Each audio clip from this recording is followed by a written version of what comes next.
First of all, I've got to give Lincoln a lot of credit, like big compliment. I thought their game plan was excellent, and I thought they played just about as inspired as I've seen them play this year. I know, Randall, you've seen them a lot, and I thought they played really inspired basketball. And along with that compliment, I'd also want to compliment my girls in that they didn't rattle. I mean, they were playing such inspired basketball there in the first half that it would have been real easy for us to lose focus of what was going on. And other than a stretch there early in the second quarter, I thought they handled themselves quite well against a very good basketball team. If that's a number 7 seed basketball team on most years, then those are some pretty strong years. So credit to Lincoln. Take that first half close, and you kind of expected it coming in, it was going to be a battle. And you had said the difference most of the year in the games was a little bit of a stretch run, and you guys got that in between the third and the fourth quarter. Was that run that had happened the previous 3 years? Yeah, no doubt. And I think if the girls, if their memories will bring it back to them. At that point, there was a timeout, or maybe it was the end of the quarter. But I told them we just had our run. Now it's going to be a dogfight from here on, and it was. I mean, I think it played out just exactly the way we thought would play out.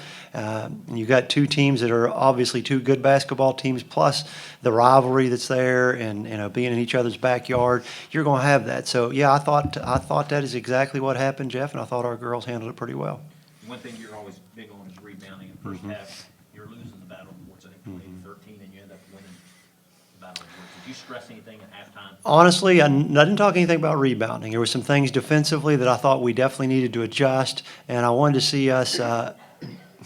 I really told them that our shooting, I wasn't worried about it, as crazy as that sounds, because we shot terrible, but we were taking good shots. But I did want to see us handle the dribble penetration a little bit better on defense. But the rebounding never came up. We're probably, most nights, we're going to get out rebounded. I mean, take a look at us size-wise as compared to who we're playing. But what we try to tell them, and it paid off in the second half, is, girls, you don't have to be bigger than somebody to check that girl out. If we can take their leading rebounders and box them out and try to keep them off the board as best as possible, then maybe our guards can get. We think with this team, a perfect rebound is going to be the one that bounces off the floor once. I mean, because we had to have 5 people doing their job. And if we don't do that, if this becomes a size thing, well, we're going to lose a lot of rebounding battles. Speaking of size, I haven't seen, it's the first time I've seen you all. You got a next round matchup with Nicholas County, and you got 6 foot, and you got about 10. I was going to ask you, how do you plan to match up with them?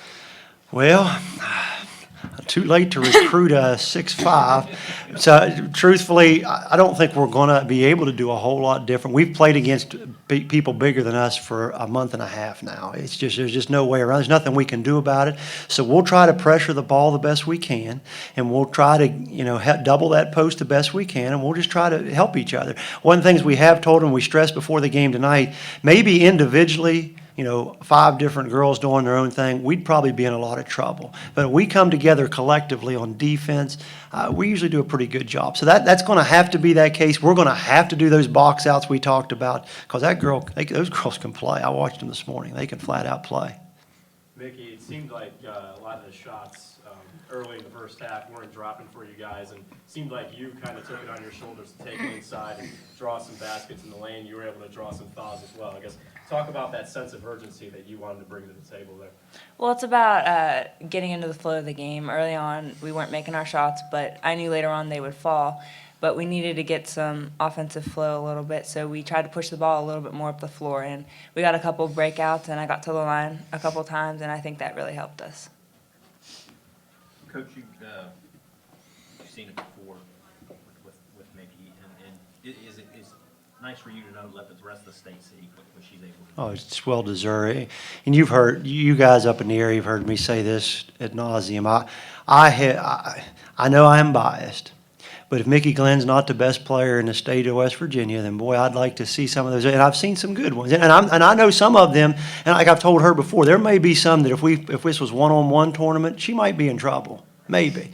But when it comes to playing team basketball and the intelligence that goes along with the game, understanding to get to foul, when to get to foul, finishing things, I've coached a long time, and I haven't seen any better than doing those things.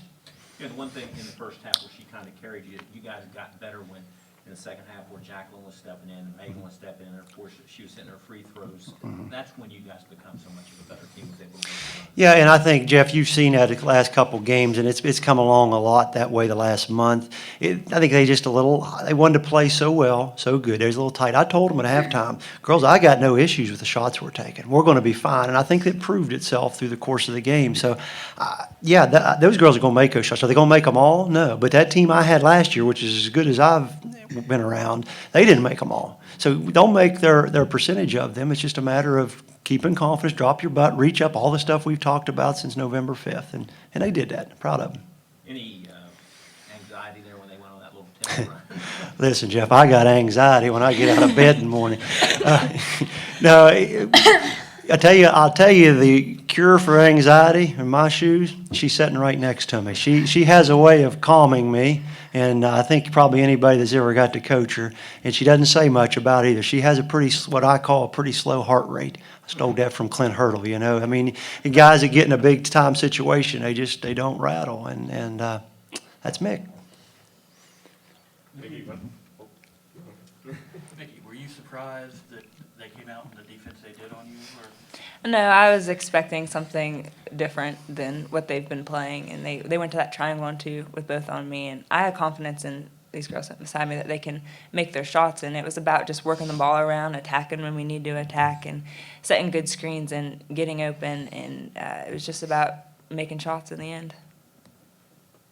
Miki, when I talked to you about a month ago, you were saying this team has to go to the state tournament, win the championship, or it's a bust.